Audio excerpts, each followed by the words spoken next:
What's going on, guys? Welcome back to RC Everyday. Back again on the Boom Racing BRX02 build. So haven't started the body.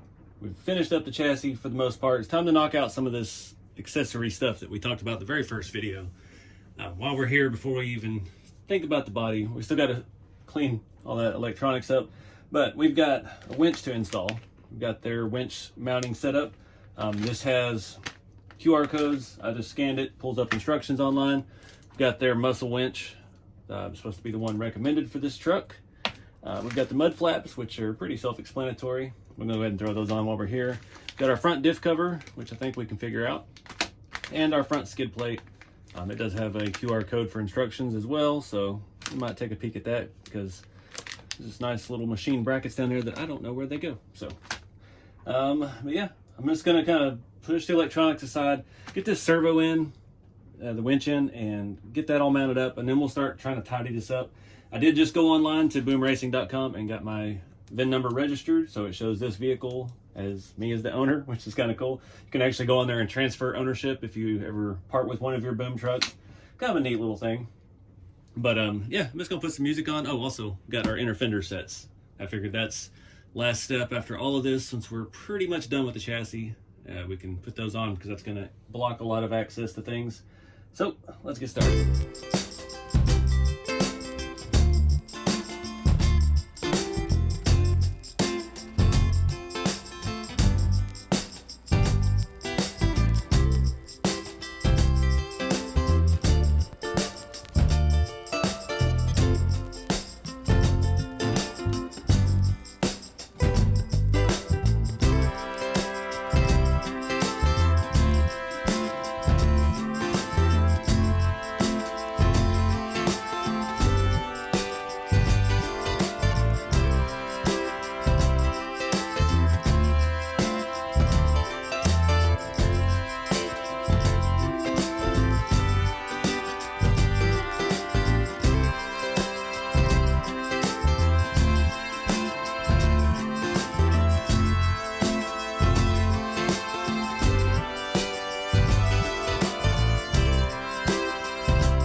Alright guys, that was an interesting install. This is my first remote mounted winch. It's a neat setup. I did not even notice this little pulley system that it has.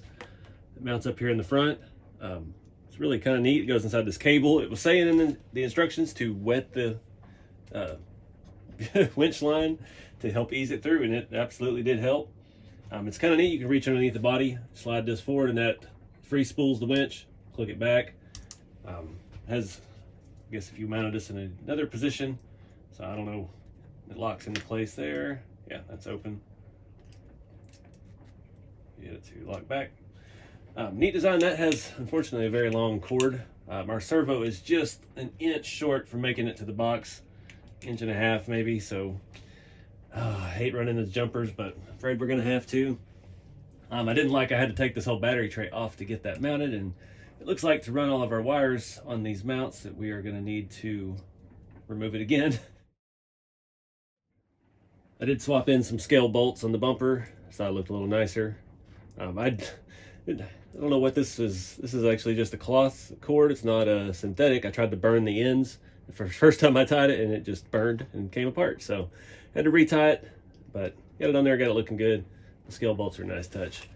So I think next we'll look at some of this easy stuff because that was a little bit stressful, and get these mud flaps mounted. Probably have to pull the rear bumper off for that. Get our skid plates on and keep going.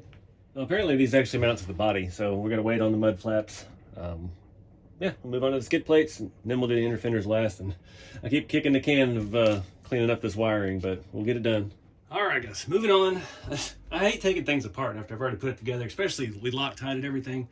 chasing the instructions, trying to add these mods now as opposed to later. I mean, we're still saving ourselves some time, but it's still taking a lot of time. So I've had to jump between a whole lot of different stuff. I figured while we're here, before we wrap up the wires, we needed to see how the engine bay fit. I had to go ahead and mount the coolant tank on this side. You see, I've had to go back and put this on because the instructions show that's for the ESC. Well, that also is our battery mount, which also is our hidden Fusion Pro power switch. So I've had to go ahead and wrap some of the wires, get that mounted, pull the shock mounts off, and get this on. I'm not going to paint or detail any of this stuff yet. We'll wait till we get there for that, but we got to get this in here while the getting's good, because once we put the inner fenders on, then it's going to make taking the shock towers off even more difficult. I did get these middle sliders. These are the parts I didn't have. No instructions for those. Most of the aftermarket stuff has these little QR code doodads you scan and it takes you to a page. That one did not have it. I looked on the website, couldn't find anything about that. It looks like it just bolts to the bottom there, but we'll just have to play it by ear. It's good I've had some help with this, so I knew like some of this. I knew I needed to put this on after the fact. We got a two-sided tape our battery somewhere on there. It doesn't really specify where. I went ahead and wrapped that wire, ran it under the transmission and motor, and like that. So once we get that on, then we can start looking at all the slider situation. I was told I needed to get these before I put the other ones on and before I run the wiring, because how the wiring clamps under these body mounts and stuff changes with this apparently, even though I can't find instructions on how to do that part. Yeah, I just hate jumping around. I've had to open 4 different aftermarket parts to go ahead and do little bits here and there. I wish it was a little more straightforward, and but it is what it is. Hoping to get the wiring and stuff all buttoned up today. I've just been doing this thing little by little because it's kind of been frustrating me a little bit. So anywho, I'm going to keep doing that. We're going to get this two-sided taped on. I got to find some good tape, not the bad stuff I've been using. It hasn't been sticking lately. I'm assuming there's some in the engine kit, which it looks like there is. And we'll have to pull up the instruction scan for that and see where that one's, which size I'm supposed to use. This coolant tank is neat because you can't actually fill it. It's got a cap. You put actual liquid in it. It came with a syringe. It did not come with liquid, so you can put whatever you want in it. I have to see what color OG Land Rover coolant was before we get there. But anyways, I'm gonna get back to work. We'll pick back up in a minute. All right, now we're picking up pace. Things are coming together. These inner fenders are super nice. Has provisions for rock lights. It has little caps go on there with some tiny little Phillips head. Got my computer repair kit, screws out. Had to take the shocks off. It does have a screw right behind the shock, a screw up here in this front plate, and one that goes through back here in an empty space where, of course, our winch wire was tied, which is now homeless and floating around with nowhere to go. And it's wedged between our inner fender and our frame, our shackle bolt. So we got to figure out a better way to route that. Again, I don't know how much floor space we're going to have up here for the wiring. I'm thinking that may have to go over the frame, it looks like, so we may have to undo what we've already done. I wish I had like a list of, in order of mods, do this before this, before this, so save yourself a little trouble. But I think this looks like it does kind of clip in to that. I'm not even sure if I've got the right one on the right side yet. So I'm going to move on and do the back. I'm going to fix this winch tube real quick and try to get that up and out of the way. But I'll do the backs, show you that, and then we'll move on to the middle and figure out how those attach. They do have, that's the screws for those. I haven't opened the rears yet. I had all these part numbers in actually the first or second video of this whole build. I showed you all the mods and stuff that we were looking at doing. So if you need any of those numbers, they're in that video. Anyway, get back to work. All right, things are getting better. Got one side on already. It just screws in and it kind of clips into the other two. It mounts to the bottom of the body mount things that are there. I just finished rerouting my winch line. I kept it kind of in the same spot. It's impossible to show you. I had to take the zip tie out that I already had in because we used that hole for the front mounts. The rears went on real nice. Just take the shocks off, put it on there. Came with all new hardware for those, 3, and there it's all threaded, so no nuts like on the front, which was nice. Yeah, there's no wires going to be on the other side. We got to figure out what to do with our servo wire. where that's going to route. We may actually run that down through there. And I don't know if we really need to clean that up. One thing I did notice, they don't have any pictures on the website of the 88 series, but they have a better picture of it on the 108, 88, I don't even remember what number, 109. And it does show cutting out a section so you can reach this winch release, so you can spool the winch out. Not really sure how I feel about that. It's kind of, I guess we already have this open. It's not going to be that much more. So get a good blade and a good blade. Try to cut that out. Get this one mounted up. Hopefully I can tidy up the wiring. I really don't want to run any jumper on the battery cable. I think that's going to put me in a pretty good spot round about here, right behind the transfer case, and we can put the battery in and do something with it there. The rest of this stuff, we'll figure out the jumpers once we get the receiver actually back here in the back. So keep on going. All right, guys, I've spent a lot of time trying to wire this thing. We've got everything kind of tidy. I still don't know if any of this is going to work as far as clearing our battery cable, which way this needs to face, etc. I tried to cut that out with a razor blade. That stuff is thick. I couldn't get it. I figured I can reach in there and do what I need to do. I'm not a big winch guy, and I just broke the winch cable. I don't know why channel 4, I'd already had it set up on this. It moved it to switch 1, or it was already on switch 1 for some reason. I don't know how. Switch 1 is just an on-off. So yeah, it sucked the hook into the end and snapped the cable. I've got it moved over here to VR1 left. So now we have forward stop, reverse stop. And then I've got my shifting on VR1 right on the Noble Pro. And that is working out just nice. Fine. That shifting is really good. Finally got the steering sorted out. I had one of the jumpers plugged in backwards, so that's why it was not operable. I had to just plug it in the receiver backwards because I've already wrapped all of that stuff with my cloth electrical tape. And yeah, trying to shoehorn. I only have 4 wires so far. This little lip here, I can't get it up here to show you. On the lid has kind of like 3 dividers. I'm trying to get 4 wires through 3 dividers. I'm supposed to put my VIN plate over that to clamp it down. I'm afraid it's going to crush the wires. You know, a lot of wires going in this thing. We still have other pieces to go too, so it is what it is. So I'm going to keep working on this. Like I said, I've been going for a couple hours on this wiring. So this may be the end of this video, but I got my shift servo wire brought over and brought into one bundle that goes straight back. Trying to keep it all nice and tucked in under the chassis because I don't know how much floor space we're going to have. Again, that's part of the thing. This battery is probably not going to work either because it's got this giant little extra, whatever that thing is. I can't remember the name. I don't charge batteries enough. And I don't know which the best routing for my battery connection, but that's going to be in the way of the body mount, so we may have to flip it around this way. That may be getting in the way of the floorboard, so I don't know. Lots of things to figure out. But got our remote or our control mounted up here so we can flip the hood open, power the vehicle on and off. Super easy. Nice little touch. Yes, I know. Take a break. Shutting down. So still a little bit to figure out. I've got to re-thread the winch line back through, retie the tiny little knots. What a mess. But we're almost there. It's a nice, tidy little package. This thing is so heavy already, just beefy. The problem with this, I will give you one pointer while I'm here. Don't put your winch in first. Save that for last, because you can't get this to run your wire underneath it without taking the winch out. And you can't take the winch out really without taking out the battery tray. And you can't take the battery tray out without taking off your side skid plates that you just put on. So I fished them through and was able to pull it through and get them up here and tied together. So it worked out, but yeah, definitely would have been easier before the winch was installed. Do it the opposite of what I'm doing. That's probably the biggest takeaway from this whole install is don't put your winch on first. That's the key. So anyways, I'll get back to work. All right, got all that top side stuff done. We'll do a little test run on it here in a minute. I did have one more piece to put on. This is that metal skid plate for the front diff. I only got it for the front because I only run into things with the front.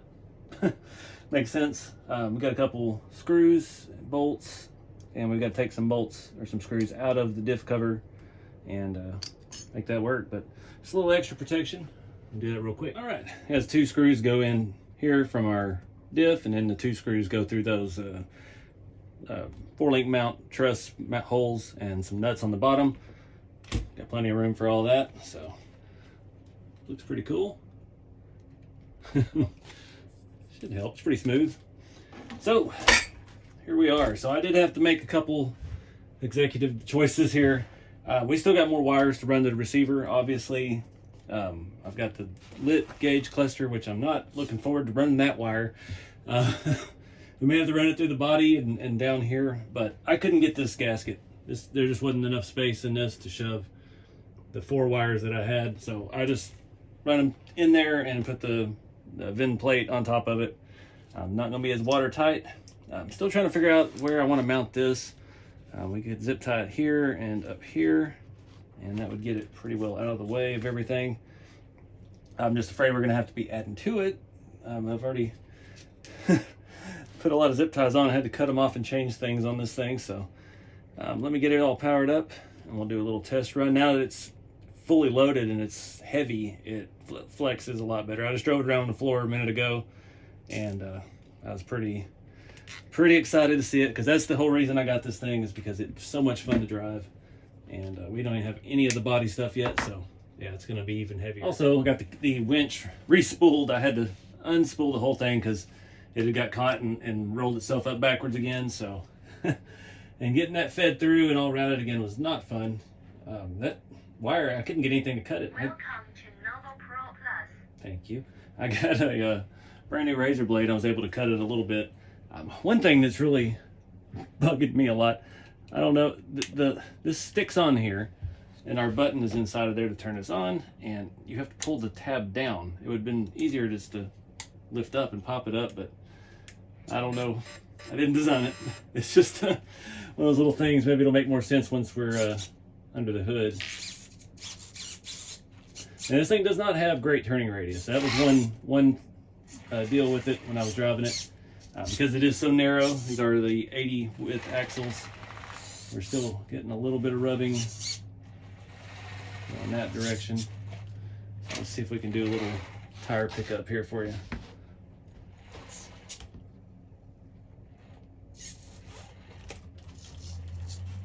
It's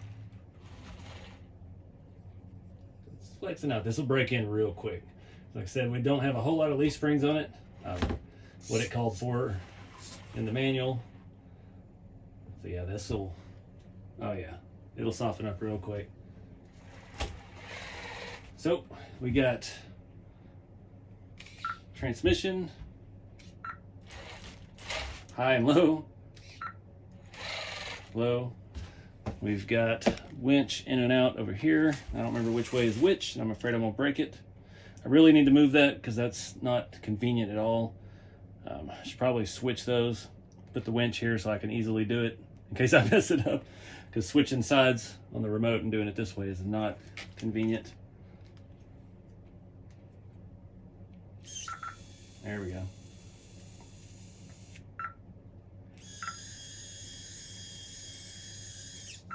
So I opted not to cut that hole in the skid plate to be able to free spool the winch. I hacked on it with a brand new razor blade and I could not get it out, so it is what it is. I'm not that worried about it. If we need it at some point, we can do that. That actually does come off actually fairly easily, so won't be a big issue. But I think I got all the wiring figured out.